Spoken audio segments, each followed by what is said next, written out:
Bien, muy buenas noches a todos y todas. Les saluda Mariela Casas del equipo de comunicaciones de la Escuela de Gobierno. Quiero agradecerles por su asistencia a nuestro conversatorio, donde se hablará sobre los aspectos que debería abordar la nueva política de modernización de la gestión pública. Este conversatorio estará a cargo de Eber Kuzma, coordinador académico del programa, junto a especialistas del tema y docentes de la Escuela de Gobierno.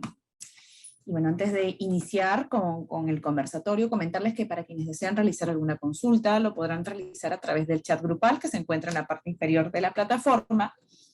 Y antes de iniciar también le voy a dar pase al profesor Eber Kuzma, pero primero comentarles sobre su sumilla. El profesor Eber Kuzma es abogado de profesión, especialista en gestión pública, políticas públicas y modernización del Estado. Es egresado del doctorado de Derecho por la PUC, con título de máster en Derecho de la Contratación Pública por la Universidad de Castilla, en España, y además cuenta con una maestría en Administración y Gestión Pública por el Centro de Altos Estudios Nacionales. En los últimos años se ha desempeñado como subsecretario de Administración Pública en la PCM, y actualmente es secretario de Gestión Pública de la Presidencia del Consejo de Ministros, presidente del Foro Multiactor del Gobierno Abierto y miembro del Consejo Directivo de Servir y del Centro Latinoamericano de Administración para el Desarrollo.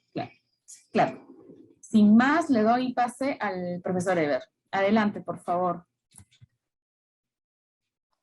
Muchas gracias, Mariela. Gracias a todos los que están organizando este evento. Buenas noches con todos y todas que nos escuchan y están conectados por las redes. En esta oportunidad vamos a tratar aspectos importantes que tienen que ver con el quehacer de las administraciones públicas. Particularmente vamos a tener un conversatorio sobre los aspectos que debiera abordar la nueva Política Nacional de la Modernización de la Gestión Pública. Para ello vamos a generar un conversatorio con especialistas y docentes de la Escuela de Gobierno. Para esta oportunidad nos acompañan el profesor Mauro Gutiérrez y la profesora Mariana Yona. La profesora Mariana Yona es socióloga de profesión y magíster en políticas públicas y gestión pública por la PUC. Es especialista en políticas públicas, gestión pública y modernización del Estado. Cuenta con 20 años de experiencia en temas de gestión pública y modernización. Ha trabajado en distintas entidades del Estado. Se ha desempeñado como secretaria de Gestión Pública de la Presidencia del Consejo de Ministros. Es especialista de políticas en Servir, directora de modernización en Mininter, gerenta de estudios y gestión pública de la Contraloría General de la República, entre otros cargos de alta dirección. Actualmente se desempeña como subsecretaria de Calidad de Servicios en la Secretaría de Gestión Pública de la Presidencia del Consejo de Ministros. El profesor Mauro Gutiérrez es economista, magíster en Economía y PhD en Economía por la Universidad de Chile. Con amplia experiencia en regulación, planeamiento estratégico y gestión pública, como especialista de regulación en OCITRAN, OCIPTEL, SUNAS, director general de extracción y producción pesquera para consumo humano, directo del Ministerio de la Producción. Ha sido también asesor de presidencia del Centro Nacional de Planeamiento Estratégico, CEPLAN, y del Viceministerio de Transportes en MTC, gerente de financiamiento en E-Salud, entre otros cargos de alta dirección. Actualmente es docente de diversas universidades en los cursos de regulación, organización industrial y métodos cuantitativos. Doy la más cordial bienvenida a los profesores en mención para poder dar inicio a este conversatorio. Bien, la forma como es que vamos a abordar este conversatorio de acuerdo al encargo que nos da la Escuela de Gobierno, que ha concitado interés en estas actuales circunstancias de cómo se mira el Estado con cara a la modernización. Es decir, pensar en nuestras administraciones públicas y qué es lo que se debiera hacer para mejorar tanto la parte estratégica como la parte operacional del Estado. En esa línea cobra relevancia la Política Nacional de Modernización de la Gestión Pública, que va a ser el instrumento que debiera contener ciertos objetivos, lineamientos, indicadores, acciones y entidades que tendrían que contribuir a generar esos cambios que espera la ciudadanía. Entonces, para esta ocasión vamos a plantear este esquema de conversatorio Por un lado, vamos a través del profesor Mauro Gutiérrez, tratar de ver esa parte estratégica que es importante en el quehacer de las administraciones públicas, es decir, en el ámbito de las políticas públicas que se define el qué hacer. Con la profesora Mariana vamos a tratar algunos aspectos siempre vinculados con lo que debiera tener la política pública, más bien a la parte de implementación de políticas públicas, es decir, de cómo implementar esas políticas públicas, estando hablando ya del ámbito de la gestión pública, ¿verdad? Entonces, bajo esa perspectiva, creo que se podría hablar de aspectos o contenidos que van a ser importantes para el contenido de la política de modernización. En esa línea vamos entonces a empezar con nuestro profesor Mauro Gutiérrez para que pueda disertar o dar sus comentarios acerca de temas puntuales que debiera contener la política de modernización. En esa línea creo que el tema del planeamiento estratégico cobra relevancia, ¿verdad? Porque siempre hemos hablado de que no hay alineamiento de políticas públicas y siempre es necesario que alguien fije el norte, que alguien defina el qué hacer. Y cuando estamos en este ámbito nos referimos a las políticas públicas y al planeamiento estratégico para ser más explícitos. En esa línea, profesor Mauro, ¿cómo vemos el planeamiento estratégico en la actualización de la política de modernización? Comenten. Muy buenas noches a todos y todas. Ever, muy buenas noches. Mariana, buenas noches. Quiero empezar señalando, digamos, que la política de modernización vigente, ¿no? Hizo un análisis interesante del contexto en el que se desarrolló, pero muchas cosas han cambiado. Y eso es relevante cuando queremos definir los pilares de lo que puede ser la nueva política de modernización, ¿no? En el caso de planeamiento, el tema central está vinculado, y creo que este es uno de los problemas centrales que enfrentan todas las instituciones, es que muchas veces no definen con claridad cuál es su objetivo o cuál es el problema público que necesitan abordar, ¿no? Y esto parte a todos los niveles, ¿no? Muchas veces hay una confusión en generar una multiplicidad de políticas nacionales, entendiendo que es lo mismo que una política pública. Y nos llenamos de una cantidad enorme de políticas nacionales. Y este es un primer elemento a un nivel muy macro que genera un problema, porque al tener una cantidad de políticas nacionales, ¿no?, genera un problema de identificación de prioridades, ¿no? Y eso termina distrayendo los esfuerzos muchas veces para enfatizar ciertos que si bien es cierto, la población tiene muchos problemas, pero desde un nivel o un nivel bastante macro de la política pública, se tienen que identificar con claridad cuáles son esos objetivos centrales que se quieren perseguir, ¿no? En ese sentido, creo que uno de la necesidad del fortalecimiento, si bien es cierto, en los últimos años se han dado avances en este sentido, en tratar de ordenar qué son las políticas nacionales, tratar de que los sectores en general identifiquen con claridad su problema, la política pública que tienen que desarrollar y no abundar en cantidad de documentos. Es importante sincerar y identificar y simplificar cuál es el problema que tienen que resolver, ¿no? Y eso trasladarlo a las instituciones que conforman parte del aparato público.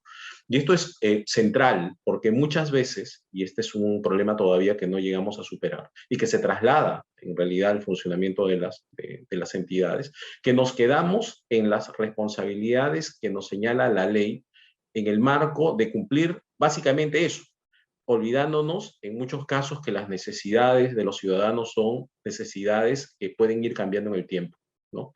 Y esto es importante y que tiene que identificarse con claridad desde la definición de las políticas y luego traducirse en los planes que corresponden a los distintos niveles de gobierno.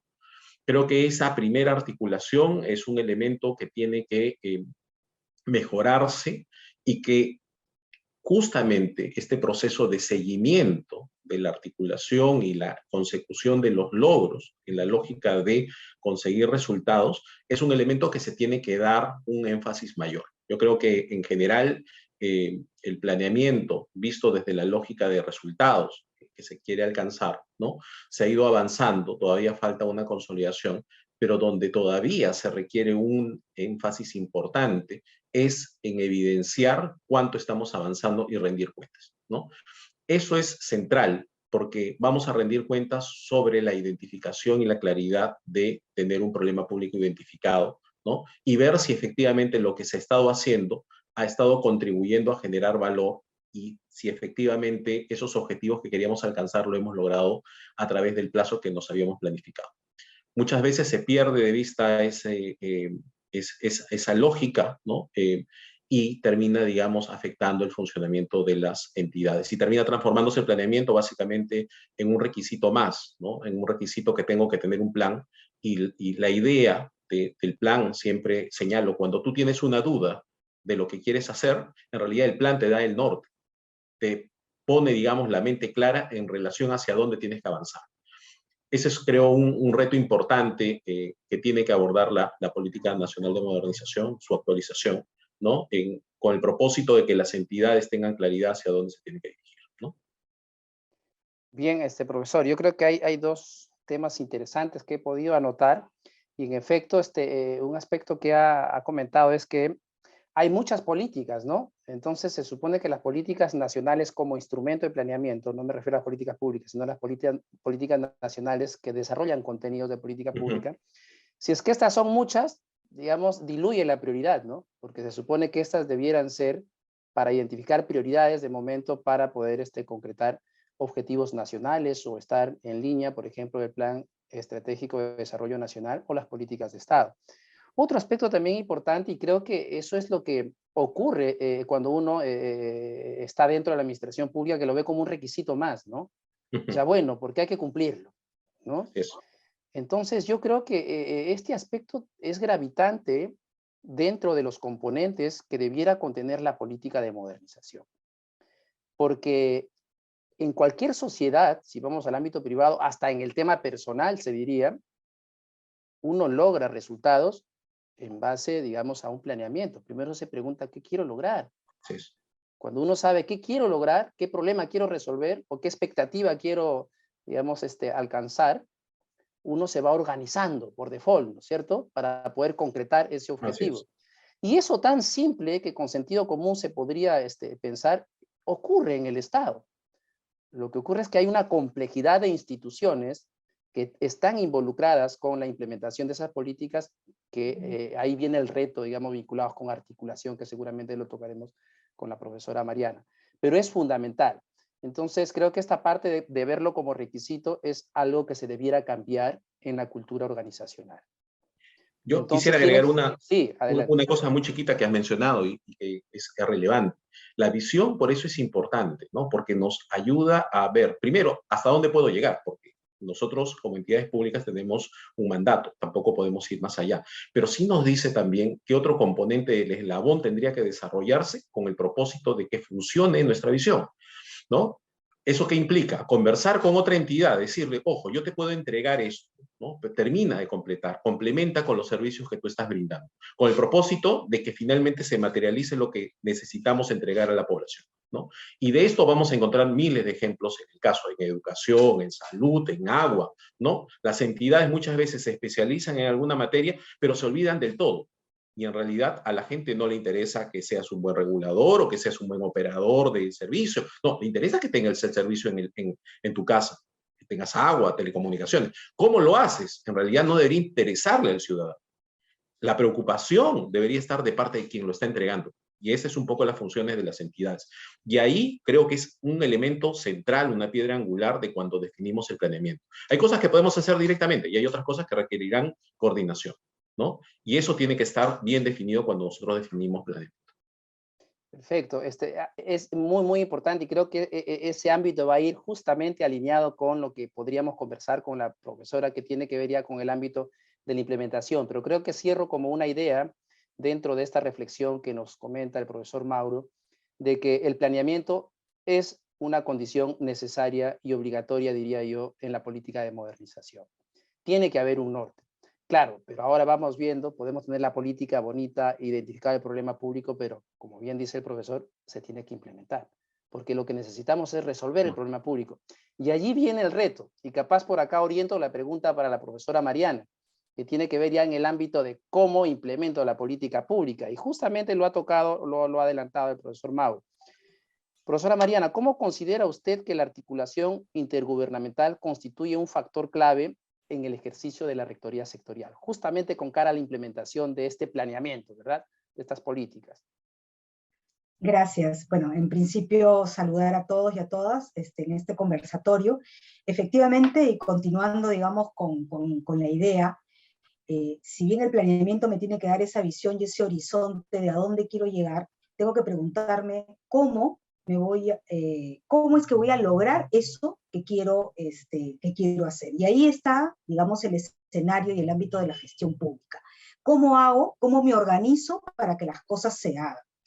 Y el Estado peruano ha diseñado una arquitectura organizacional para ello, en donde hay organismos que tienen las rectorías en ciertas materias, es decir, son los que dan las reglas de juego y supuestamente tienen que supervisar que esas reglas de juego se cumplan. Hay organismos que ejecutan y hay organismos que regulan, ¿no? Entonces ahí tenemos los reguladores, como pueden ser OCITRAN, OCITEL, tenemos los ministerios que tienen rectorías, tenemos los gobiernos regionales y los gobiernos locales, que son los que están llamados a ejecutar buena parte de estas políticas dentro de una lógica descentralizada. Para que esa arquitectura, digamos, organizacional funcione, necesito, ¿no es cierto?, que los distintos niveles de gobierno tengan una articulación entre sí, y que las políticas, ¿no es cierto?, conduzcan, o sean conducidas por esa articulación entre los niveles de gobierno. Si eso no se da, difícilmente yo voy a poder implementar mis políticas y difícilmente lo que yo planifico va a poder verse o va a poderse plasmar de alguna manera en el territorio.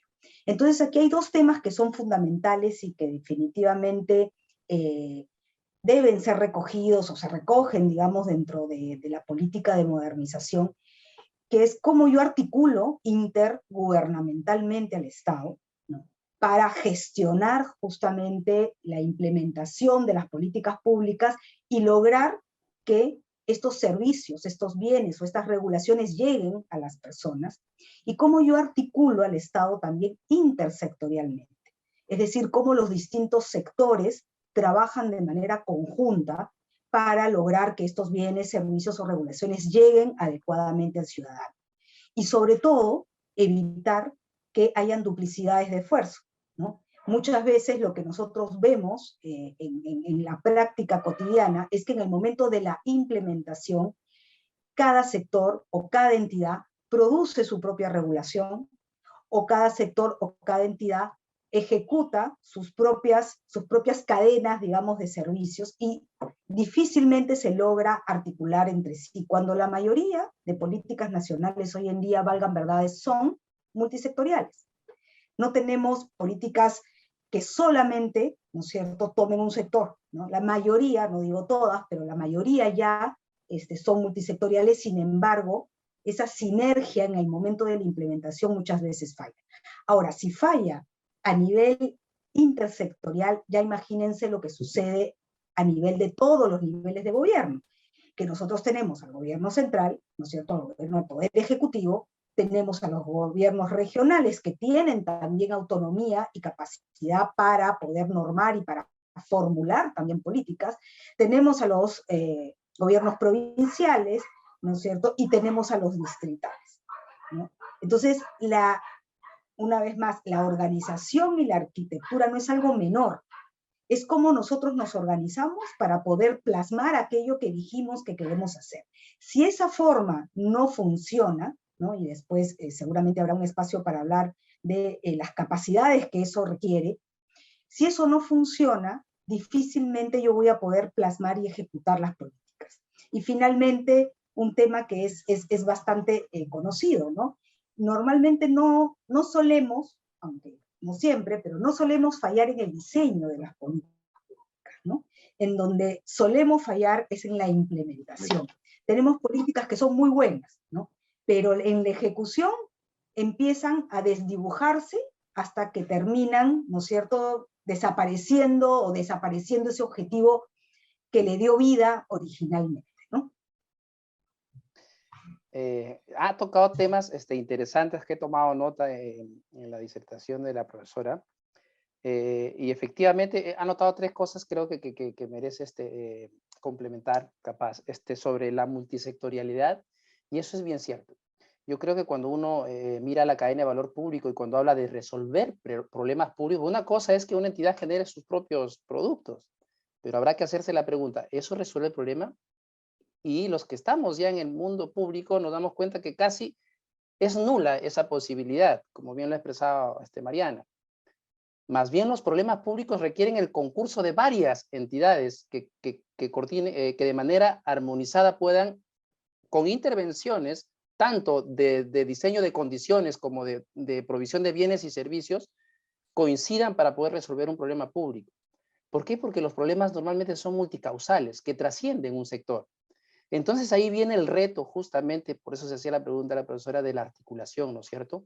Que lo ha tocado, que es articulación horizontal entre pares, para ver qué condiciones generamos entre ministerios, y lo otro es en el territorio, que se tiene que articular justamente para garantizar la provisión del bien y servicio. También ha tocado un punto importante, cómo influye la estructura, ¿no es cierto? La organización, cómo está definido, por ejemplo, nuestro Estado como Estado unitario y descentralizado. Y eso es gravitante para poder tener éxito en la implementación de las políticas públicas, en conocer cómo es que está estructurada el Estado. A veces miramos nosotros experiencia internacional, tratamos de adaptar modelos, pero no funciona porque tenemos una arquitectura, digamos, distinta a otros países. Pero ¿cómo influye la estructura? En el caso peruano, el rol que tienen los ministerios para la articulación es fundamental. Porque en el Estado peruano, quien tiene la competencia exclusiva y además indelegable, dice la Ley Orgánica del Poder Ejecutivo, son los ministerios. O sea, quien define qué hacer, por ejemplo, en materia ambiental, es el Ministerio del Ambiente, porque conduce el sector. Para poder lograr implementar esa política pública, ese quehacer, cuenta con una serie de potestades que ha tocado a la profesora rectoras, ¿no es cierto? Dicta normas, regulaciones, planifica, supervisa, fiscaliza, sanciona. Ahora bien, pero esas son las condiciones que genera el rector. Pero ya cuando vamos al ámbito, que es otra anotación que tengo, que tenemos problemas de implementación, ¿no es cierto? Tenemos muy bien el cuadro 20, pero no implementamos. Pero cuando hablamos de implementar, significa que hay que mirar entonces quiénes son esas otras entidades que implementan. Y viendo la estructura del Estado, quienes implementan normalmente no son los ministerios. Me refiero a los que prestan los bienes y los servicios. La regulación sí lo hacen los ministerios, pero quienes ejecutan la regulación, que es cosa distinta, son entidades distintas a los ministerios por regla general. Y normalmente quienes implementan las políticas públicas son las instancias ejecutoras. Me refiero a los organismos públicos ejecutores, a los programas, proyectos especiales en el nivel nacional, pero en el nivel descentralizado son los gobiernos regionales y locales los que proveen los bienes y servicios que nos lleven a concretar esas políticas públicas. Por eso es importante la articulación, en este caso intergubernamental, de garantizar el ministerio, que es el responsable de fijar la política, eso también acuñarlo, ¿no? Siempre uno se pregunta, ¿y quién es el responsable de hacer el seguimiento y evaluación de las políticas públicas? Se ha pensado que ese plan no es el obligado a hacer el seguimiento.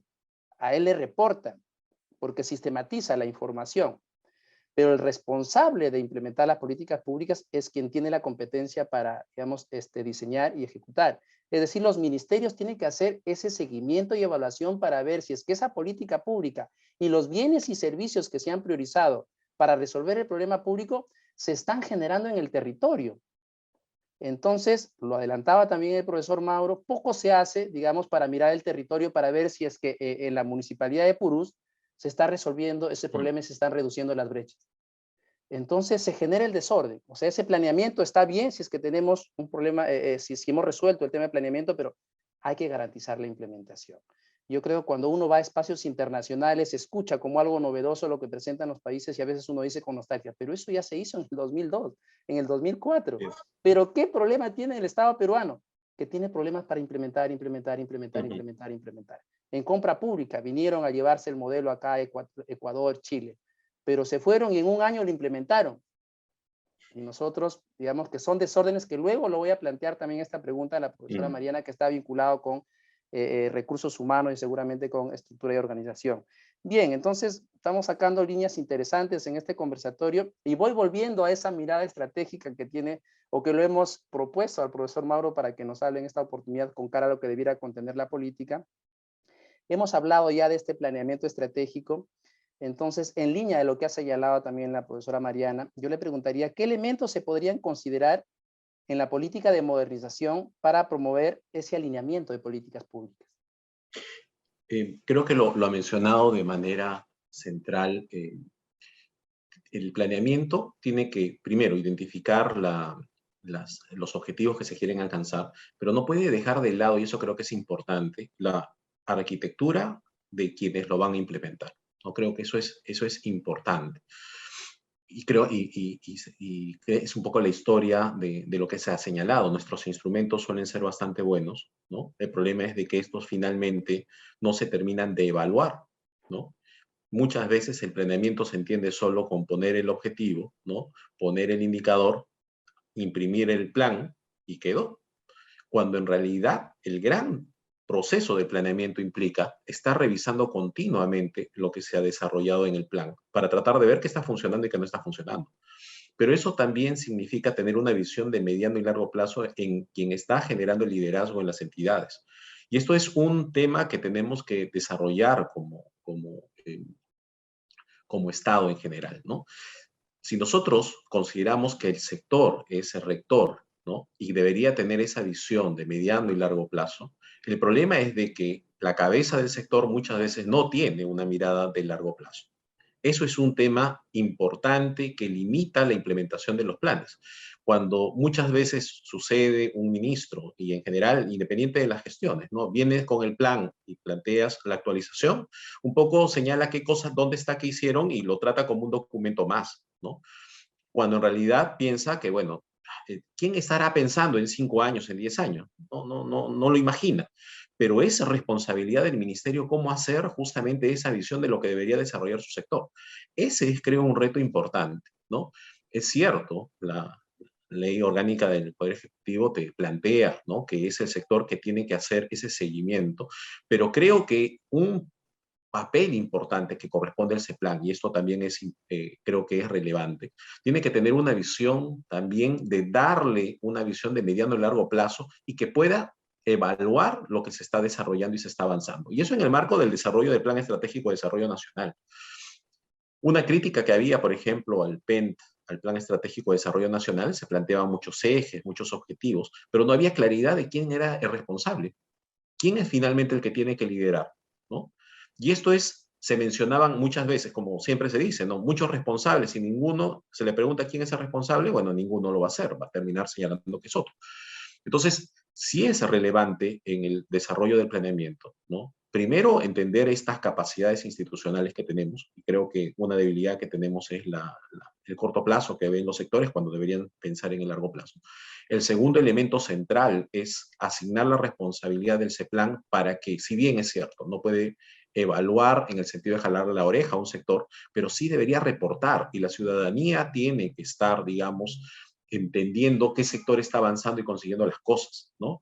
Porque esto es central para poder ir avanzando, ¿no? Una de creo, los éxitos de las instituciones que generalmente tienen mayor credibilidad son las instituciones que tienen cierta estabilidad de mediano y largo plazo en las personas que están liderando estas entidades, ¿no? Y esto es importante porque le da el espacio para que puedan implementar el plan, ¿no? Y esto creo que es un aspecto importante para poder transformar el diseño en la ejecución. Esto creo que es un tema medular. El diseño, como te mencionaba y conversábamos, puede estar muy bien. Uno revisa la política nacional, tiene un análisis interesante. Los problemas posiblemente siguen siendo los mismos, pero el problema es cuando se termina aterrizando y se pregunta por qué. La respuesta va a ser, seguramente, el que está ejecutando recién está en el cargo hace un año o está hace 2 años. Y cuando vemos para hacer el cambio dentro del problema público, posiblemente se van a requerir mucho más tiempo. Entonces creo que un tema central para poder abordar es tratar de ver un fortalecimiento del CEPLAN para que pueda dar reporte público en general de ciertos avances de las políticas en coordinación con los sectores, ¿no? Y lo segundo es tratar de efectivamente que los sectores tengan esa visión, incorporen esa visión de mediano y largo plazo, que lamentablemente en la práctica no la han tenido. Perfecto. Yo anoto acá, por ejemplo, en la explicación del profesor Mauro, o sea, ha visto como un problema también los cambios que podría haber de gobierno, que podría tener un impacto en estos aspectos, visión de largo plazo, también el rol de ese plan, ¿no? en este alineamiento. Pero capaz también hay un punto para complementar en este conversatorio sobre lo que es alineamiento de políticas públicas, y en línea de lo que se ha hablado de lo que es la articulación intergubernamental y también la articulación horizontal, que es la, digamos, interministerial, ¿no? Interinstitucional. Las políticas públicas, si lo pensamos como el que fija el norte, y si es que estas se dan desde el centro, desde los ministerios, desde los que ejercen la rectoría de un sector, para que en esta estructura que comentaba Mariana, se pueda garantizar la implementación de esas políticas públicas de alcance nacional o aspiraciones, digamos, de nación, es importante que las entidades en el territorio y las de manera horizontal miradas incorporen en sus planes estratégicos institucionales esos objetivos que nos lleven a concretar, por ejemplo, esas políticas públicas o esas políticas nacionales, si fuera el caso, sectoriales. Pero además es necesario que las entidades del nivel regional y local, que están vinculadas, por ejemplo, con un tema que ha priorizado el nivel nacional y que, por ejemplo, está en una política nacional, también las incorporen en sus respectivos planes estratégicos institucionales del gobierno regional y local, en sus planes de desarrollo regional y local. Porque de nada sirve si estamos hablando de un Estado unitario descentralizado, y esto es importante anotar también, que hay un condicionamiento en el funcionamiento del Estado que eso lo hace distinto al sector privado. De que el poder que tienen los que conducen un sector condicionan desde la perspectiva del planeamiento a las entidades que conforman el sector, pero también condicionan desde la perspectiva de la regulación. Porque en el Estado peruano quienes tienen potestad para regular solamente son los ministerios, o por delegación lo hacen a través de algún organismo público especializado. Entonces, ese alineamiento creo que pasa porque el rector de una política pública o de una política nacional tenga que garantizar y poder identificar qué entidades en el territorio están vinculadas con esa implementación y hacer una evaluación para ver si es que esas entidades están incluyendo en sus planes estratégicos institucionales y además también en el plano operacional, garantizando los recursos para poder concretar esas políticas públicas. Yo creo que ese es un reto y ya estaba explícito en la política que estuvo vigente al 2021, en el primer pilar, ¿verdad? Yo creo que ese es un reto que hay que garantizar. ¿Y cómo? Obviamente con lo que acaba de tocar el profesor Mauro, haciendo ese seguimiento y evaluación. En esa misma línea, entonces, digamos que estamos hablando... Eso quisiera... Sí, adelante. Quisiera complementar en esa línea, ¿no? En realidad, el planeamiento siempre se ha visto como una cascada, ¿no? Esencialmente, ¿no? Viene desde arriba y comienza a llegar a todos los niveles. Creo que el reto es también que se sienta que desde abajo comienza a retroalimentar lo que justamente se quiere alcanzar. Y ahí eso lo vamos a llamar seguimiento y monitoreo, pero es un tema también muchas veces que la municipalidad siente que está muy lejos el sector, el rector, ¿no? Y se necesitan esos canales con el propósito de ver que somos parte de un equipo, ¿no? Esto creo que es un elemento que muchas veces en el planeamiento no se termina de recoger. Y una virtud adicional, y esto importante para quien es finalmente responsable de un sector, y esto seguramente algunos de los que están participando en la reunión, el planeamiento es la llave primero, para saber hacia dónde vas a ir, pero también para cambiar el rumbo de la institución y no llevarte por la inercia. Esto creo que hay que tenerle miedo a la inercia, ¿no? Porque la inercia muchas veces dice, bueno, lo hemos hecho así el año pasado, haremos lo mismo este año, cuando en realidad potencialmente no estamos solucionando el problema. El planeamiento nos da el espacio justamente para tratar de ver en qué dirección nos encontramos, e incluso justamente sobre la base del cambio que queremos alcanzar, proponer necesidades presupuestales diferentes, porque van a ir en línea con que queremos conseguir un resultado y tenemos una idea hacia dónde vamos a dirigirlo. Entonces, el planeamiento te da esa herramienta, te da la justificación, te da la argumentación para ello, ¿no? Te da la posibilidad de cambiar el rumbo.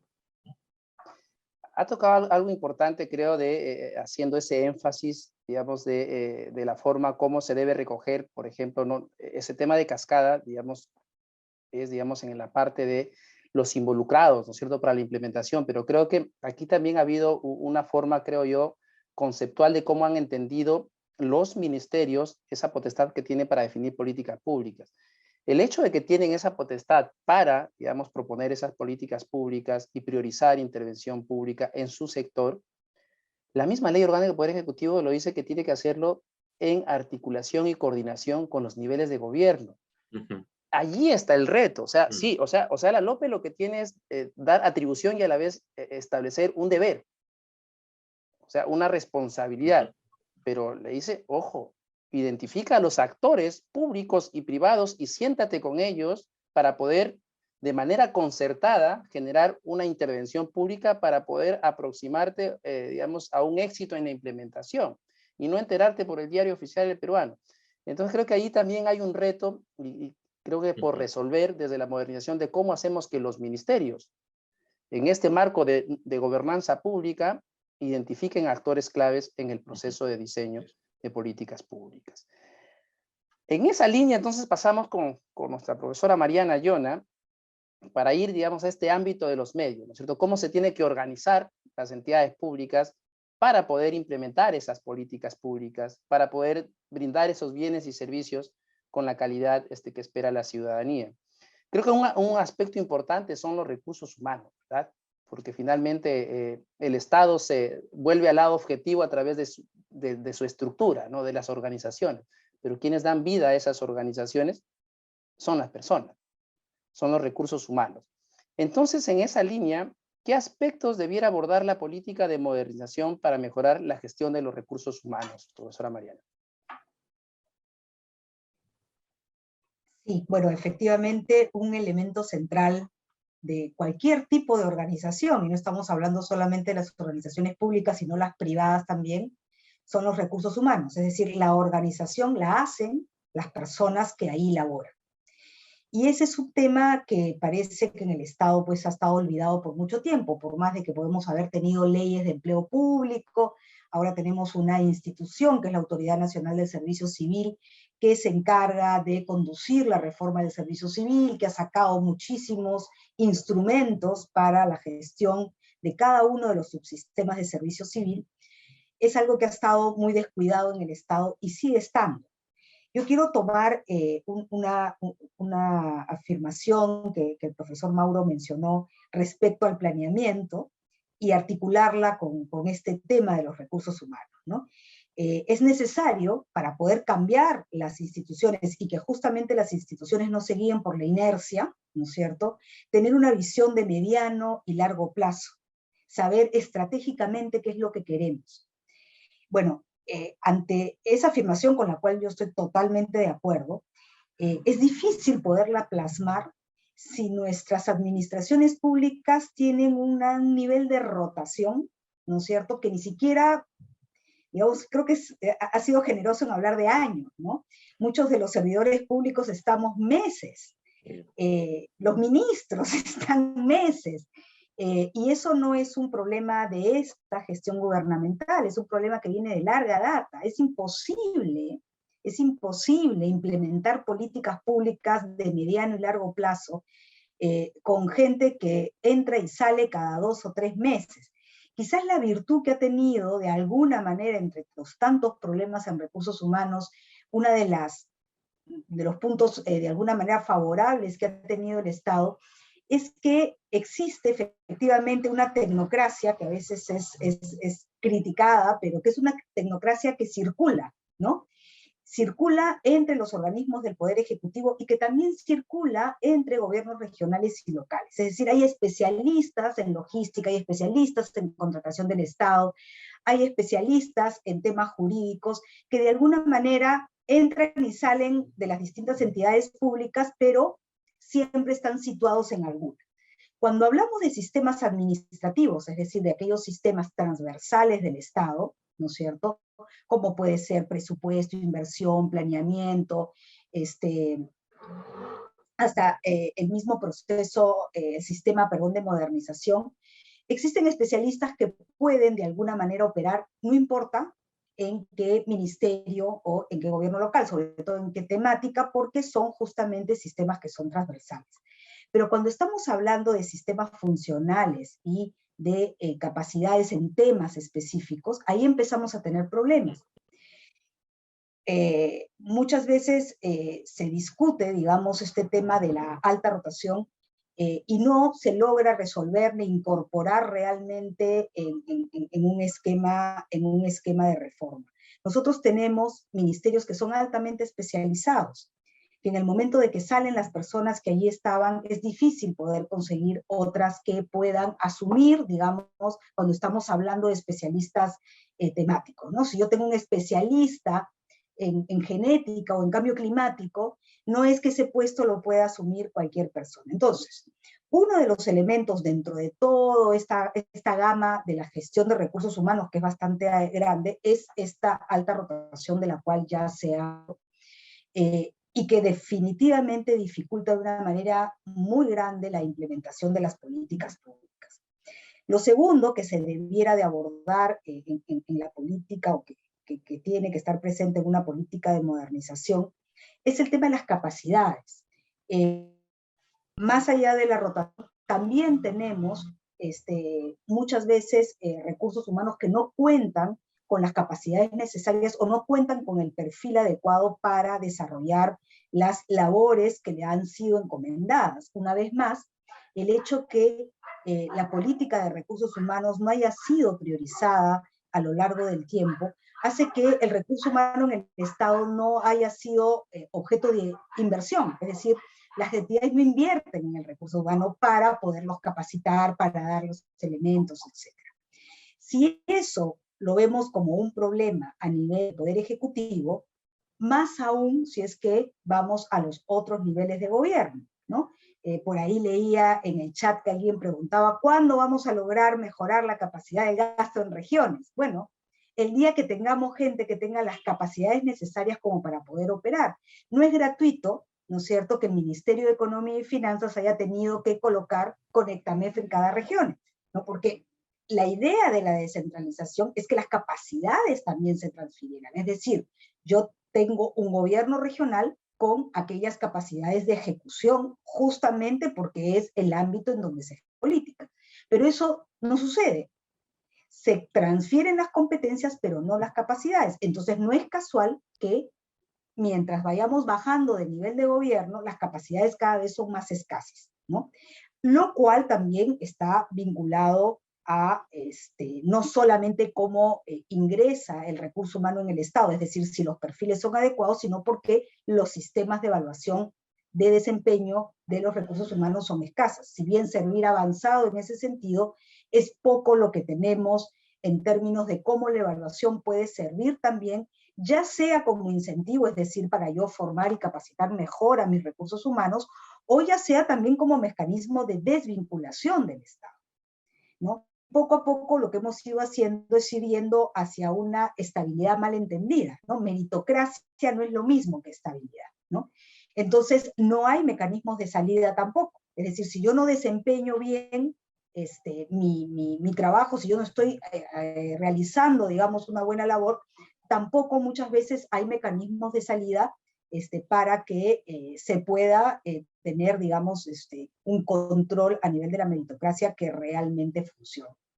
Finalmente, un último tema que creo que es importante, es este tema de la reforma del servicio civil. Es decir, hay rotación, eso es un problema que viene de larga data, faltan capacidades, todos esos elementos están incluidos en la propuesta de reforma del servicio civil, que es una propuesta que ya tenemos y que ya tiene varios años puesta en marcha. Pero digamos, del análisis o el diagnóstico de los pros y los contras, digamos, la conclusión es que la reforma ha ido muy lenta y no ha estado funcionando. Una de las cosas que siempre se dicen de las grandes reformas a nivel de la gestión pública es que para que funcione tiene que tener ganancias tempranas. Es decir, tenemos que poder convencer que la reforma va hacia la mejora que uno busca. Normalmente las reformas tienen mucha resistencia, más aún si vamos a hablar de una reforma del servicio civil. ¿Por qué? Porque uno se está metiendo con el empleo de la gente, ¿no es cierto? Es su trabajo, ¿no? Entonces, ¿cómo mostramos a corto plazo que la reforma también favorece, no favorece al Estado en su conjunto, pero también va a ser una reforma que va a favorecer los derechos de los servidores públicos, ¿no es cierto? Y que les va a dar, como dijo el profesor Eber hace un rato, mecanismos de incentivos para motivar al servidor público a trabajar.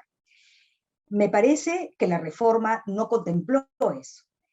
La reforma se hizo muy compleja, de muy largo plazo, con demasiado instrumental, y al no mostrar, digamos, resultados a plazos intermedios, empieza a perder peso, ¿no? Sin embargo, la reforma en sí no es equivocada, es decir, cuando uno diseña una política pública, y aquí hay una política de mejora de recursos humanos en el Estado, la política puede ser ajustada en el tiempo. El peor error es matar la política porque en la implementación hubieron problemas, ¿no? Entonces, aquí estamos ante un reto dentro del marco de la modernización del Estado, en donde ajustamos las tuercas. ¿Qué es lo que tenemos que cambiar para que esa reforma funcione? Pero no dejar de lado la reforma porque, una vez más, lo que fue el inicio de mi intervención, mientras sigamos teniendo esta altísima rotación y mientras tengamos personas con perfiles inadecuados o sin las capacidades adecuadas, no vamos a lograr implementar ninguna política que realmente tenga un resultado concreto hacia el ciudadano en un plazo mediano o largo, ¿no? Gracias, profesora Mariana. Ha notado varios temas que los quiero resaltar dentro de su disertación. A ver, un punto que ha tocado es la rotación, como un problema también que afecta el funcionamiento, la gestión de los recursos humanos, capacidades, que son importantes. También me ha gustado esta parte de que no solamente es meritocracia, ¿no? La meritocracia es para el acceso, pero cuán importante es, digamos, la permanencia, y ahí entra el factor de desempeño. Reforma del servicio civil y esta parte de ganancias tempranas. Capaz aquí para comentar lo de la meritocracia y el desempeño, ¿no? Y capaz poner también algo que lo tenemos de actualidad, ¿no? Que ya los CAS pasaron, digamos, a tener se ha hecho esta consulta para aclarar la sentencia que emitió el Tribunal Constitucional, pero digamos que ya van a formar parte de la planilla del Estado, ¿no? O mejor dicho, contratos indeterminados. Yo creo que ahí hay un factor importante para, digamos, el tema de la modernización y sobre todo, qué va a hacer servir, digamos, para ver qué hacemos con aquellos que ya se incorporaron. Entonces, porque una cosa es, digamos, que el mérito sea lo que los incorpore. Los CAS tenían también allí un proceso para su incorporación. Pero creo que el foco ahora, para poder procurar de que estas personas se mantengan en esa constante transformación, que sean innovadores, es procurar que el rector y las entidades inviertan en esas capacidades de este recurso humano para poder, digamos, mejorar su desempeño. Porque se han incorporado muchas personas, pero lo que quiero es que estas personas agreguen valor a la organización. Entonces creo que ahí hay un reto fundamental de las administraciones públicas para poder invertir en capacidades de este recurso humano y poder mejorar ese desempeño. Porque a nivel internacional, por ejemplo, en materia de reforma civil, se ha logrado, digamos, esta parte del mérito, o sea, el mérito como una forma de acceder a ser parte del Estado. Pero han tenido muchos problemas en esta otra parte del desempeño. Entonces creo que allí es un reto y tiene que ver con la modernización, de qué manera motivamos a que los servidores públicos estén en ese constante proceso de mejorar lo que hacen. Que no sea esa comodidad de lo indeterminado, que simplemente me olvidé y ya no me preocupo por servir mejor. Pasa también por trabajar por este aspecto que es vocación de servicio. ¿Cómo hacemos entender a nuestros servidores públicos que es la vocación de servicio? Estoy para servir, porque tengo como patrón al ciudadano, por eso lo sirvo.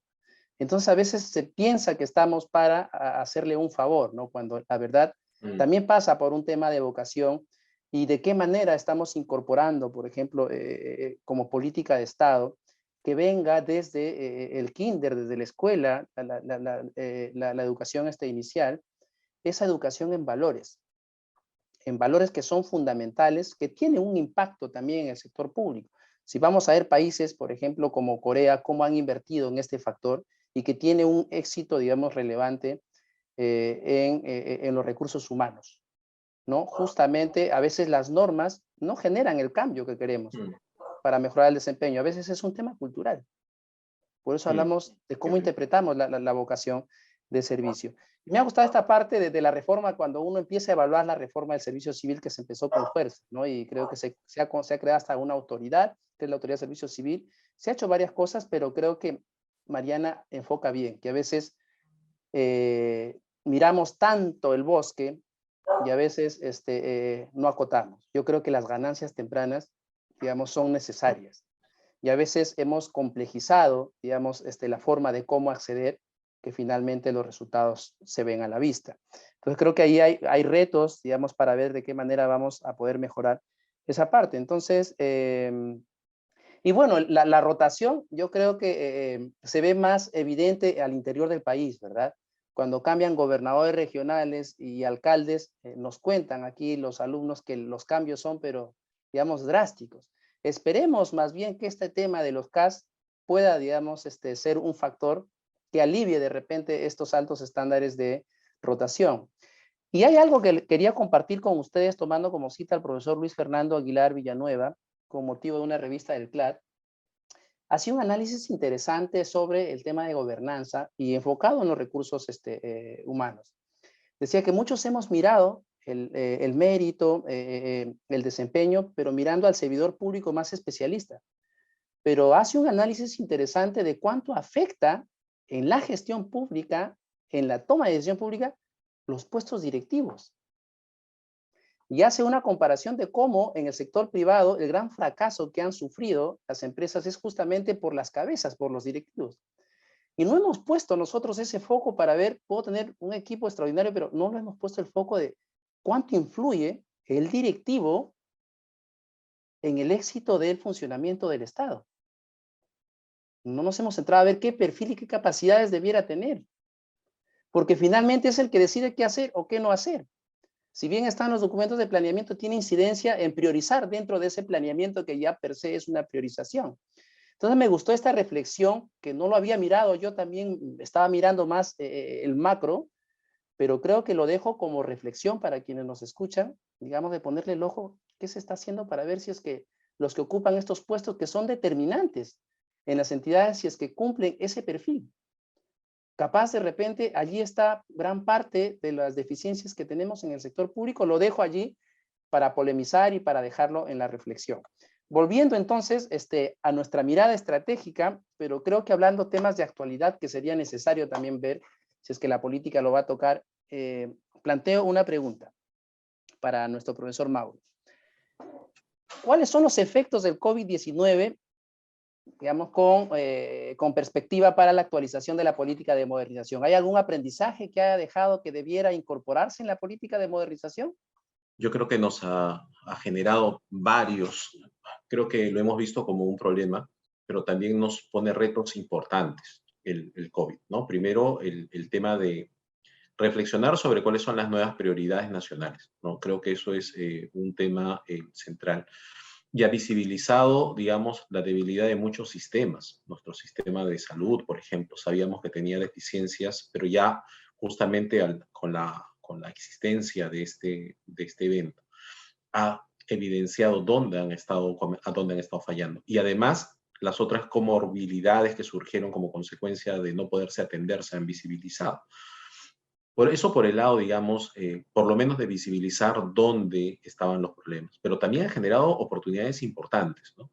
Los amigos de sistemas seguramente nos van a decir que el gran dinamizador de sus programas informáticos de modernización ha sido el COVID, porque muchas veces, muchas entidades tenían cierto rechazo a transformar, a digitalizar sus procesos, pero que como consecuencia de este evento ha forzado a que las entidades tengan que justamente utilizar estas herramientas. Creo que esa es una oportunidad importante que no podemos dejar de lado, ¿no? Aún cuando volvamos a la normalidad, tenemos que pensar que muchas cosas, ¿no?, se podían haber hecho de una manera más eficiente utilizando tecnologías de la información, ¿no? Yo lo cuento como anécdota, por ejemplo, hace unos años a un amigo médico le comentaba, ¿por qué no hacemos consultas médicas o consultas masivas? Y un poco su reflexión es, no, pues el acto médico es un acto personal, ¿no? Es un acto personal y en la relación con el médico paciente tiene que ser una relación cercana, ¿no? Pero le digo, un paciente que está en el seguro podría estar esperando 3, 4, 5, 6 horas para que lo veas 10 minutos. No incorporas el tiempo del viaje del paciente, no incorporas el hecho que está faltando y que posiblemente por no faltar al trabajo no pide la cita, y además de la congestión del sistema. Como consecuencia de la teleconsulta, por ejemplo, ¿ha conllevado a qué? Que muchas de esas listas de espera se hayan reducido significativamente, identificando qué pacientes son crónicos, qué no son crónicos, optimizaste los procesos. Y creo que ese elemento tiene que estar incorporado en el ADN del planeamiento de las distintas entidades. No podemos pensar que vamos a ser las mismas entidades antes de la situación del COVID, ¿no? Y esto creo que es un elemento importante. El segundo elemento es que la población, y creo que esto ha generado también un reclamo más evidente de cuáles son sus derechos, ¿no? Y esto es importante, porque las entidades, por lo general, se planteaba un poco de qué cosa puedo hacer, a ver qué cosa entrego a las personas. Ahora, no solo es, tengo un problema, te señalan las personas, sino te reclaman, ¿por qué no me solucionas ya el problema? ¿No? Entonces, creo que hay una necesidad, y esto ha gatillado, digamos, el COVID, esta condición, ¿no?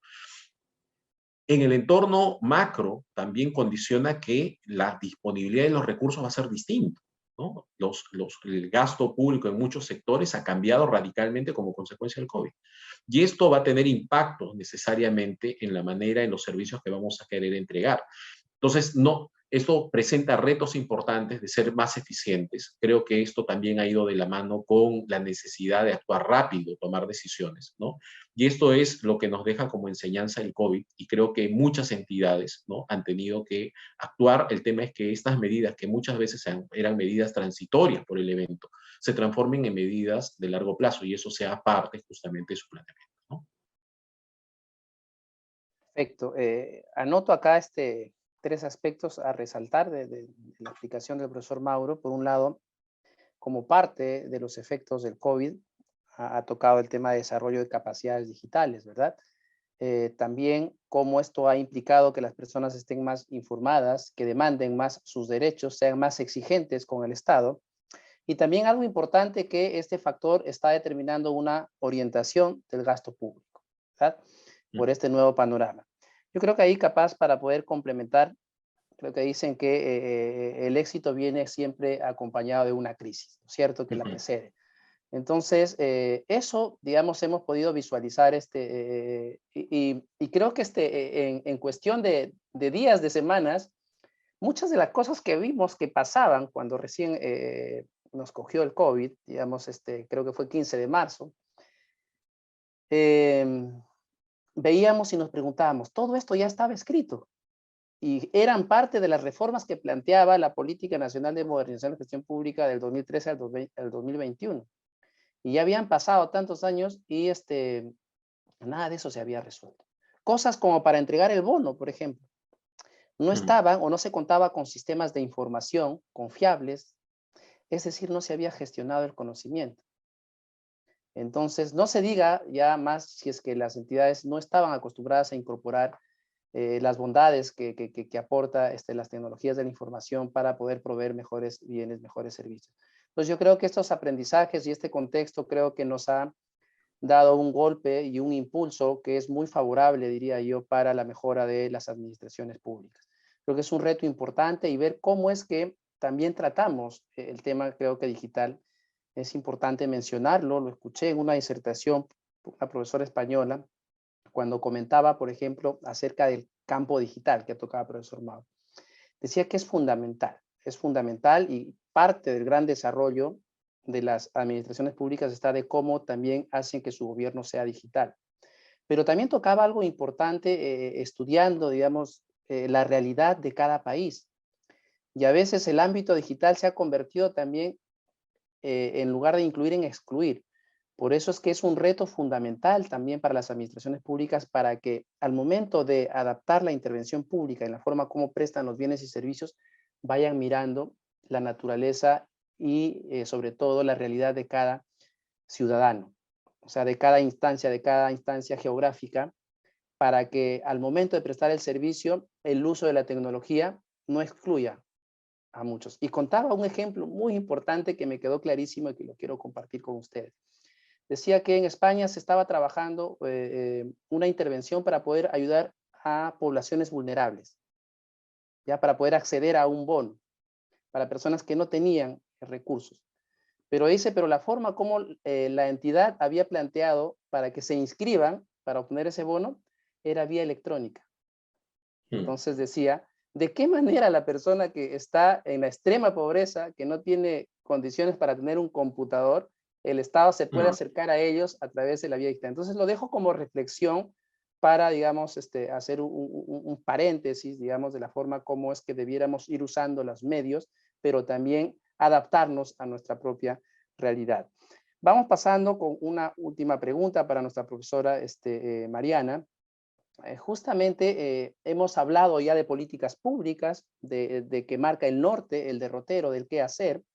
Hemos hablado aspectos de cómo es que estas se implementan. Hemos tocado temas de articulación intergubernamental. También se habló de articulación horizontal. Hemos hablado de alineamiento de políticas públicas. También hemos tocado un factor fundamental y creo que es la pieza clave en el ámbito público, que son los recursos humanos y muchos aspectos que ha tocado la profesora Mariana. Pero creo que hay un aspecto que hace común a todas las entidades públicas que tienen potestades para ejercer rectoría y que normalmente lo hacen a través de regulaciones. Ya lo adelantaba también el profesor Mauro, no de nada sirve la política bien hecha si no se implementa. Lo mismo son las normas o las regulaciones, si es que contienen per se un problema público, de nada sirve la norma porque por sí sola no resuelve el problema. Alguien lo tiene que implementar. Y hemos visto que el instrumento normativo es un instrumento que lo usan los rectores sectoriales, los rectores de sistemas funcionales, los rectores de sistemas administrativos. Entonces creo que cabría ir a esa reflexión en el ámbito de los medios, que es la gestión pública.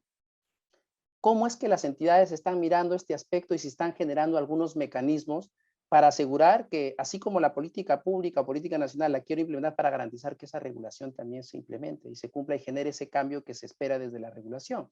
En esa línea, le formulo la siguiente pregunta a la profesora Mariana. ¿Considera que las entidades públicas están empleando instrumentos y mecanismos para la implementación de sus regulaciones?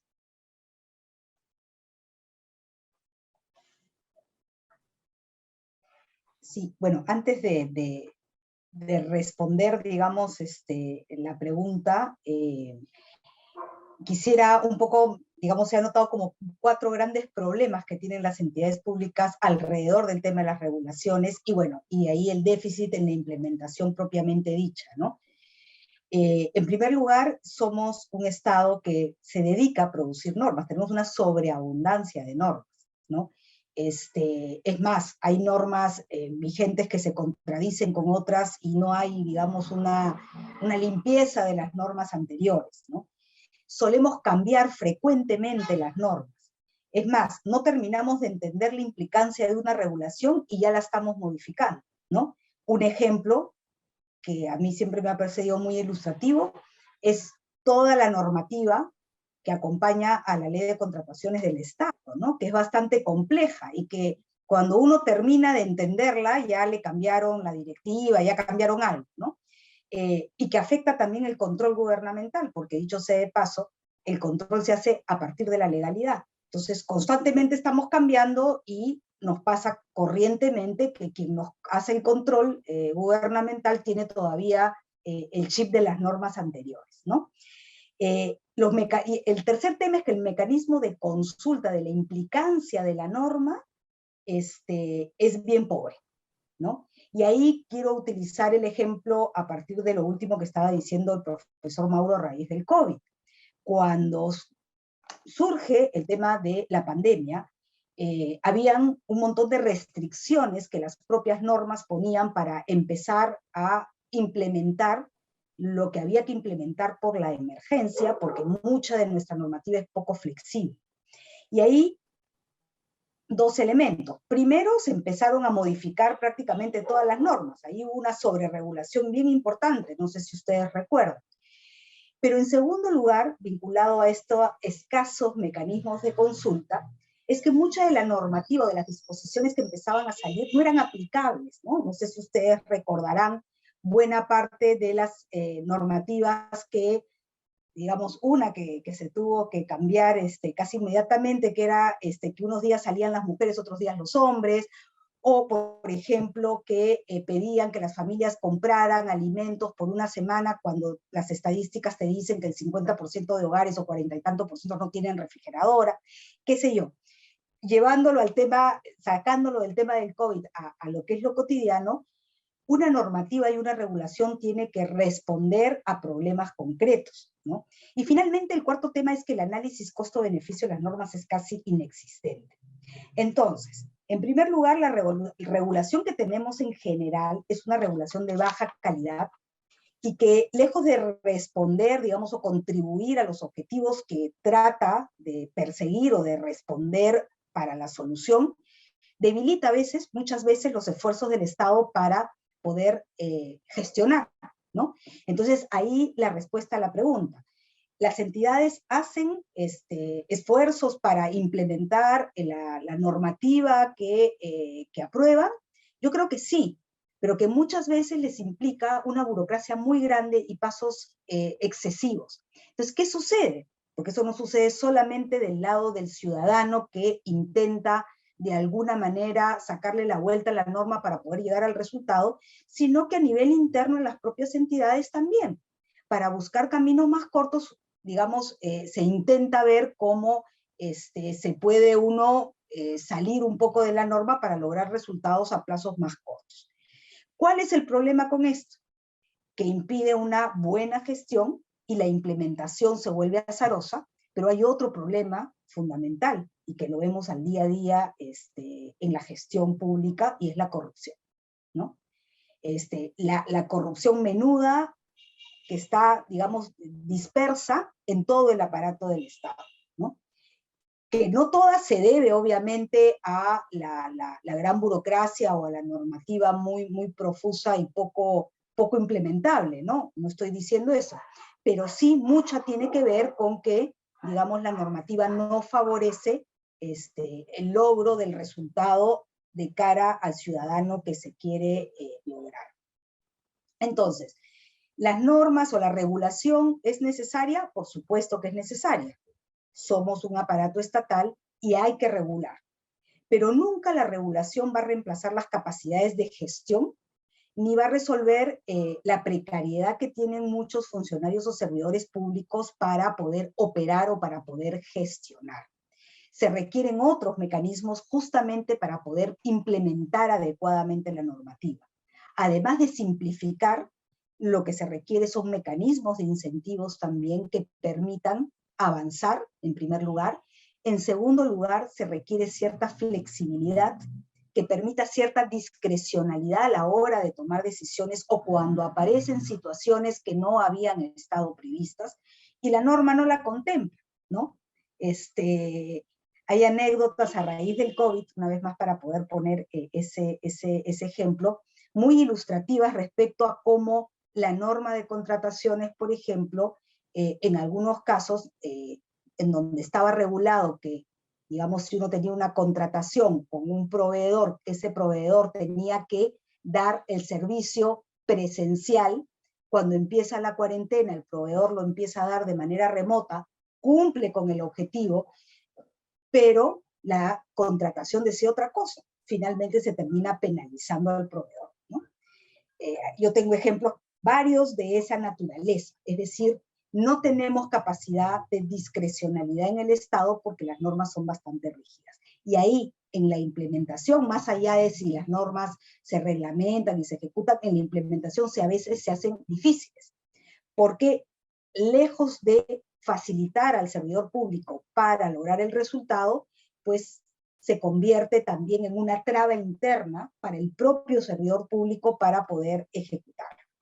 Y finalmente, un último tema, y es que tenemos que ser conscientes que la gestión pública no se hace con más normas, ¿no? En el Estado tenemos muchísimas, ¿no? No necesitamos más normas, lo que necesitamos es mejor gestión, es decir, necesitamos gestión de calidad, ¿no? Perfecto. Iba anotando aspectos claves que hay que resaltar de la forma como ha abordado esta pregunta la profesora. Tengo anotaciones como hay excesiva sobreregulación, ¿no es cierto? Hay sobreregulación. Pone el ejemplo de la ley de contrataciones, que es el típico ejemplo, ¿no? Yo recuerdo hablando era creo que el 2006, en un congreso internacional, se decía que, por ejemplo, la ley de contrataciones tenía tantos artículos de la ley, ya si íbamos al reglamento lo superaba, lo triplicaba, ya sin contar las directivas que emitía en ese momento con su CODE, se llamaba, ¿no? Y claro, y lo que decía este experto internacional, digamos, ahí en la plenaria era no entiendo, dice, pero en Nueva Zelanda es solamente un artículo. Un solo artículo. ¿Por qué? Porque acá, digamos, lo que cobra sentido son las personas. Lo que cobra sentido son los valores. Y decía Mariana, las normas no resuelven los problemas. Tienen la vocación para resolver, pero debiéramos transitar en un futuro como aspiración de que no sean las normas las que nos gobiernan, sino los valores, digamos, sobre los cuales se erige, digamos, la buena convivencia, ¿no es cierto?, en esta modernidad. Yo creo que hacia eso debiéramos caminar. Los países que han logrado éxito han apostado mucho por el tema de valores que tiene que ver en el éxito de las instituciones. Otra cosa sobre burocracia en la implementación. Efectivamente, la norma puede estar bien hecha, pero la forma para implementarlo ya, digamos, encierra muchos problemas.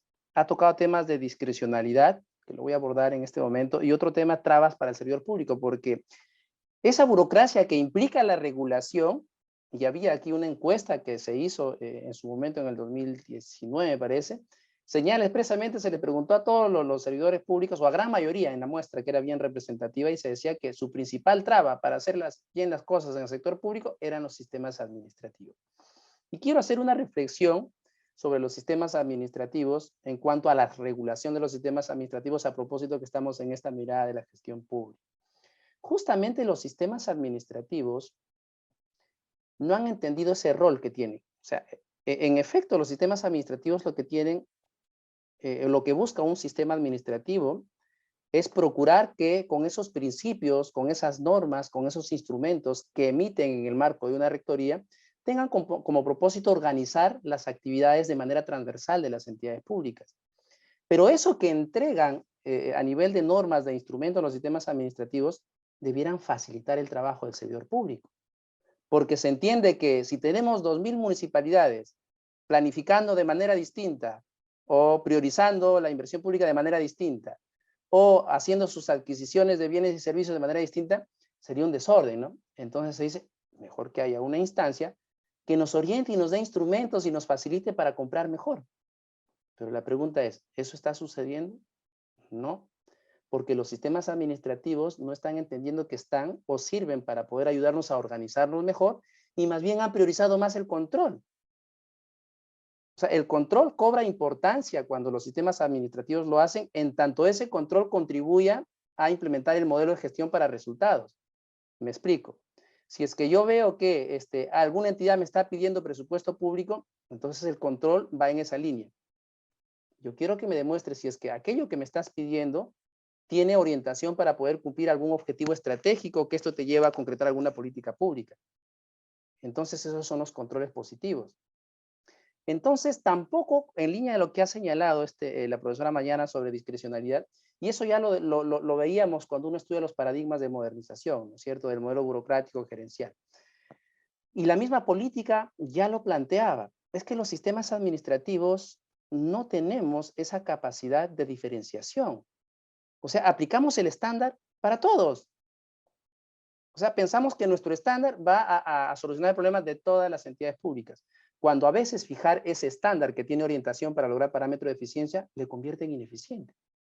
Entonces no damos margen al Estado para poder tener alguna excepción que le permita no aplicar ese estándar, pero que logre también el mismo objetivo que es la eficiencia. Y eso pasa por el rezago del modelo burocrático que ha quedado impregnado en los sistemas administrativos, donde digamos todo tiene que estar reglado y no nos deja pensar. O sea, los instrumentos son un medio, o sea, no está pensado un instrumento para poner una camisa de fuerza. O sea, no puede ser que por un tema de procedimiento veía yo una noticia ese día que llegaba el bombero con el señor que ya estaba agonizando, pero no lo recibían porque no lo admitían ingresar a sala por un tema procedimental. O sea, un procedimiento que dicta un sistema administrativo está por encima de la vida. Entonces yo creo que ese es un reto y una reflexión que va, digamos, dirigido a los rectores de los sistemas administrativos. Y otra cosa, que con motivo de la regulación, los sistemas administrativos solamente se han quedado en la fase regulatoria, procedimental. Creen que eso va a resolver el problema, por eso es que se convierte en la traba. Gran parte de su responsabilidad de los sistemas administrativos es que tienen que generar esos mecanismos e instrumentos que refería Mariana, que faciliten al operador público, porque las normas de los sistemas administrativos solo se aplican al sector público, le permita implementar esa regulación. Pero también hay que desarrollar esas capacidades, como bien lo exponía, ¿no? Cómo desarrollar esas capacidades en las organizaciones para que entiendan y apliquen mi regulación. Poco están haciendo, yo diría esa es la realidad, para hacer seguimiento y evaluación los sistemas administrativos para ver si es que esas regulaciones están llevando a las entidades públicas a generar ese parámetro de eficiencia. No hacen el seguimiento y evaluación para ver si es que sus instrumentos generan esos cambios positivos en la gestión organizacional. Y poco se hace con los incentivos que hablaba Mariana. Entonces yo creo que allí pasa por establecer un modelo de gobernanza para los sistemas administrativos para que no pierdan el foco y su orientación. Los sistemas administrativos sí hacen un control. Es importante el control en tanto sea un medio para el logro para la implementación del modelo de gestión para resultados. Pero su razón de ser es darnos instrumentos, orientación, soporte, para que yo haga mejor mi trabajo. No por algo en las organizaciones forman parte de funciones de administración interna, porque esos nos van a dar orientación para que yo cumpla con mi rol sustantivo. Entonces lo dejo también para la reflexión, ya nos gana el tiempo. Tengo acá preguntas que nos están haciendo los participantes. Voy a ver, una pregunta capaz por cada uno de nuestros profesores. A ver, nos pregunta aquí Claudel Casimiro. En la política de gestión de riesgos existen dos entidades, dice, INDECI y CENEPRED. ¿Considera que debe existir una sola entidad? De esa manera la articulación con otras entidades sea más eficiente. A ver, esa yo la respondo, ¿ya? Me cojo la más fácil. A ver, esta parte ya han habido iniciativas, recuerdo, en la presidencia del Consejo de Ministros y que se planteó, recuerdo, una medida para fusionar INDECI y CENEPRED, porque en efecto, cada uno de ellos está a cargo de tres procesos, uno 4 y otro 3, que están vinculados con el SINAGEL, el Sistema Nacional de Gestión de Riesgo de Desastres, y creo que lo más conveniente por afinidad es que una sola entidad o una sola cabeza los articule. Lo que ocurre es cuando se plantea esta propuesta de fusión, justo hubo este evento, este fenómeno del Niño, que no fue pertinente entrar a un proceso de estas instancias que tenían rol gravitante en ese momento. Es por eso que solamente se cambiaron de adscripción, salieron de PCM y fueron a los sectores con quienes tienen mayor afinidad. Pero creo que a su pregunta, yo creo que hay elementos suficientes para poder plantear una fusión porque hay afinidad y complementariedad entre funciones y entre productos que generan. Otra pregunta,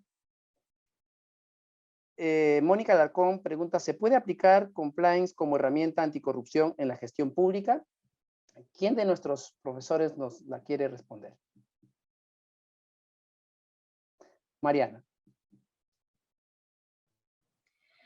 A ver, sí, por supuesto que se puede aplicar compliance y de hecho hay algunas empresas estatales o organismos que tienen más práctica en la implementación de estos tipos de sistemas que ya lo han venido haciendo, tienen su oficial de cumplimiento y van viendo el tema de compliance. De hecho, la ISO que se puso tan de moda, que es esta ISO antisoborno, cuando vinieron los problemas de corrupción, aplica muchos de los componentes del compliance para poder identificar de alguna manera dónde están los controles internos que se tienen que dar, en este caso, en la práctica del tema de soborno, ¿no? Yo quería agregar a esa pregunta que efectivamente se puede hacer, pero para mí, una vez más, lo que necesitamos es tener poca regulación y que sea efectiva. Entonces, en los temas anticorrupción, tenemos de todo como en botica, ¿no es cierto? Tenemos a la Contraloría, que regula el control previo, el control posterior, el control concurrente y el control interno. Todo eso tienen que hacer las entidades, sobre todo el tema del control interno, que eso implica a la entidad, pero tenemos esos tipos de controles. La política, el plan de integridad nacional, también tiene una lista gigantesca de cosas que las entidades tienen que hacer, como su matriz de riesgos, etcétera, etcétera. Después tenemos los temas de compliance, antisoborno, etcétera. Entonces, uno de los temas fundamentales es cómo le damos instrumentos sencillos a las entidades públicas para que funcionen, porque yo me puedo llenar, ¿no es cierto?, de normativa, de teoría, implementar cada uno de los pasos que de hecho ya están regulados hasta nivel de normativa ISO, como norma técnica, pero no me está resolviendo el problema de fondo. La corrupción no se ha movido ni un poquito, ¿no?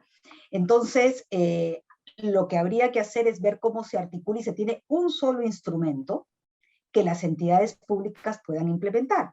Es el control interno, es la matriz de gestión de riesgos que la política de integridad me pide, es compliance. Definamos de alguna manera cuál sería el instrumento más adecuado que la entidad pueda utilizar justamente para poder tener su gestión de riesgos bien monitoreada, por decirlo de alguna manera, ¿no?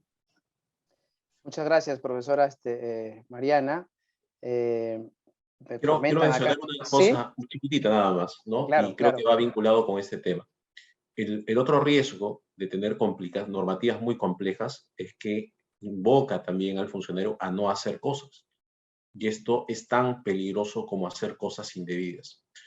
La inamovilidad en toma de decisiones por la complejidad y evitarse un problema conlleva también un costo de oportunidad importante al ciudadano, ¿no? Entonces, la simplicidad, creo que ese trade-off no lo hemos incorporado en general, ¿no? Y esto también es relevante. Lo sencillo a veces es lo mejor, definitivamente, ¿no?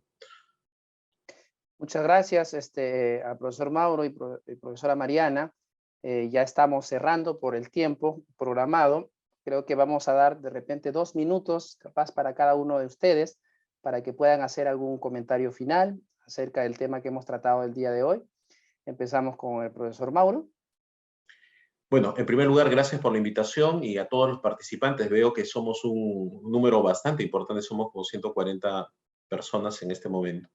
El planeamiento en realidad, tiene que ser un planeamiento vivo en el que la entidad defina qué es lo que quiere alcanzar en el mediano plazo, pero que tiene que estar continuamente evaluado, ¿no? Esto creo que es un aspecto central. Y cualquier persona que se involucre en la entidad pública no puede pensar que el planeamiento es una cuestión ajena a su función, ¿no? Como tampoco no puede pensar que conocer de procesos es una cuestión distinta a su función. Tiene que estar integrada, es parte del desempeño que tiene que desarrollar. Si queremos tener funcionarios, y eso pasa con los jóvenes, por ejemplo, en los cursos de extensión universitaria que he tenido la suerte de participar, le involucras y dices, algún día posiblemente vas a dirigir la institución, están pensando en el problema público que quieren atender. Y eso finalmente hace que comiencen a innovar, a señalar aspectos de mejora. Y eso se recoge y debe estar establecido en los sistemas de planeamiento, pensando qué es lo que se quiere atender.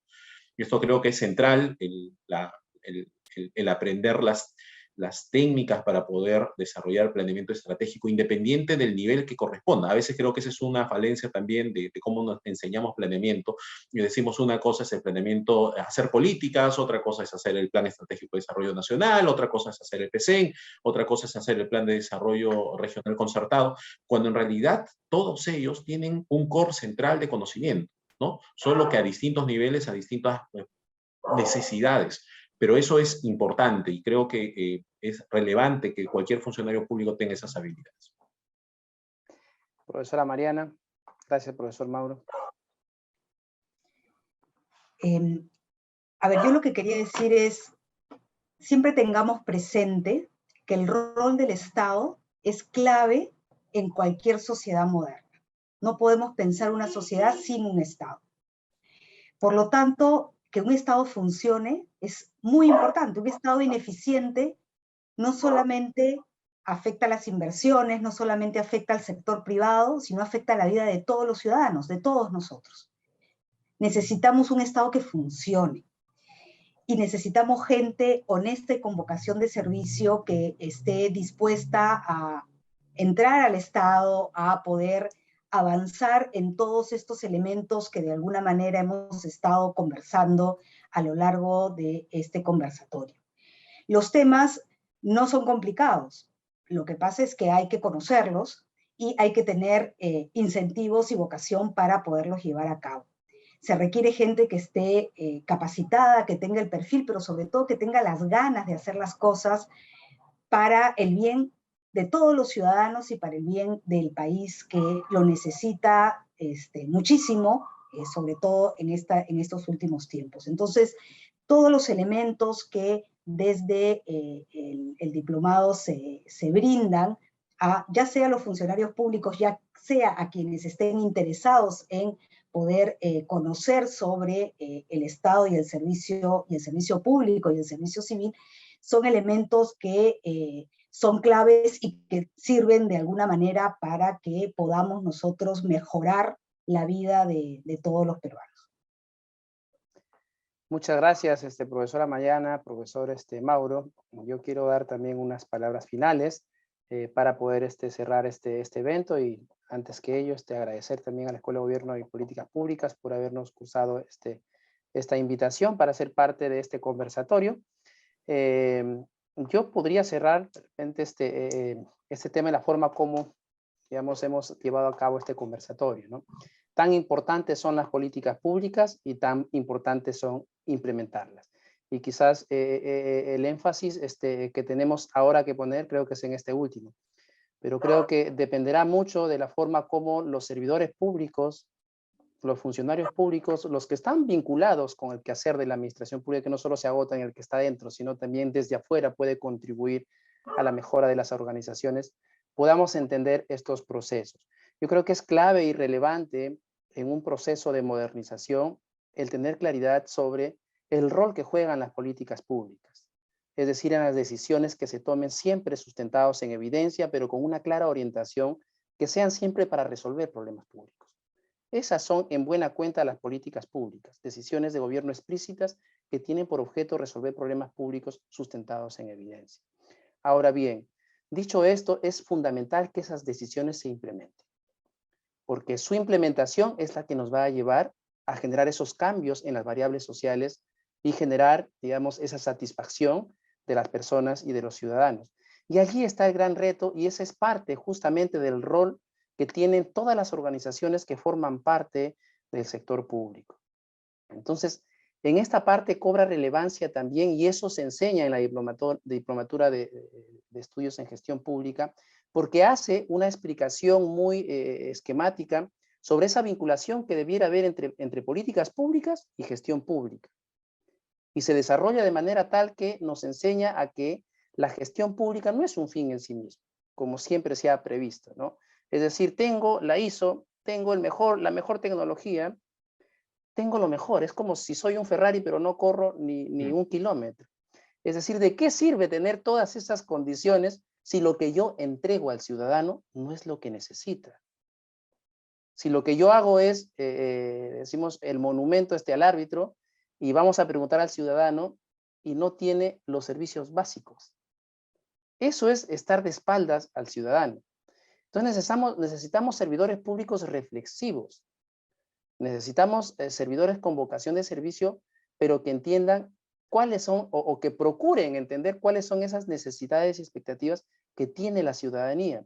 Y cómo usamos la política pública o la decisión como un medio para poder generar el norte, pero a la vez cómo utilizamos los instrumentos que provee la gestión pública como medios para poder garantizar la implementación de esas políticas públicas. ¿Hay complementariedad? Sí, porque justamente el ámbito de la gestión pública nos da esos instrumentos, pero con esa vocación de acompañar a las entidades públicas a que puedan lograr esos resultados que espera la ciudadanía. Por eso es importante, en la diplomatura se enseña, digamos, esta forma sistémica de ver las cosas, y también se explica cada uno de esos sistemas administrativos que están vinculados con el quehacer de las administraciones públicas, pero con una mirada de articulación. Porque el sistema de presupuesto no anda sola, se articula con el sistema de abastecimiento, con el sistema de inversiones, o el sistema de planeamiento no se erige solo, sino que el sistema de planeamiento también se articula con el sistema de presupuesto público, con el sistema de modernización, etc. Entonces, esa es la mirada que se da en esta diplomatura y justamente se dictan estos aspectos que son relevantes, como es el caso de las políticas, la articulación, los recursos humanos, los problemas que se tienen en el día a día que están vinculados, como decía la profesora Mariana, con abastecimiento, por ejemplo, o cómo es que identificamos brechas para poder orientar la intervención pública.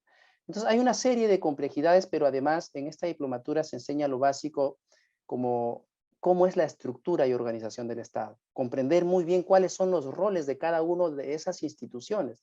Y hemos dicho que hay una forma muy sencilla de entender el Estado, es entendiendo los roles que tiene cada institución en el Estado. Decimos que los ministerios, ojo, son los que fijan las condiciones estratégicas y normativas. Pero la gran mayoría de entidades con corte ejecutivo, como son organismos públicos, ejecutores, programas, proyectos especiales, gobiernos regionales y locales, son los que ejecutan. Y allí tenemos que orientar los esfuerzos para desarrollar capacidades en este tipo de instancias para que tengan esa capacidad de resolver ese problema que se ha tratado en este conversatorio de implementación. Allí juega un rol importante los sistemas, cómo nos dan el soporte y no son la traba, para poder lograr, digamos, efectividad en las intervenciones públicas. Entonces, un Estado moderno debiera conceptualizarse así. Siempre se ha creído por años que la modernización atañe solo a los sistemas administrativos. No, porque si hacemos una vinculación de políticas públicas con gestión pública y ambos contribuyen a resolver problemas públicos, quiere decir que quienes resuelven los problemas públicos son las organizaciones, porque ellos generan bienes, servicios y regulaciones. Por tanto, tiene que haber, digamos, un comportamiento de todas las entidades públicas desde sus diversos roles con una buena articulación y coordinación de poder trabajar armónicamente para poder resolver esos problemas públicos que atañen a la ciudadanía. Entonces, cierro también este conversatorio con algo que surgió de las preguntas de nuestros participantes, de lo importante que es contar con estados íntegros, ¿no? Eso es fundamental. Creo que de nada sirve ser eficiente, eficaz, si detrás de la decisión pública tenemos corrupción. Yo creo que ese es un aspecto clave con el cual nos invita con esa vocación de servicio para poder generar esos cambios, que no serán cambios rápidos, pero creo que en ese esfuerzo nos tenemos que sumar todos los que pensamos que con nuestra contribución podemos sumar al bienestar de la ciudadanía. Y nunca olvidemos algo básico de entender el rol del Estado, como decía la profesora Mariana.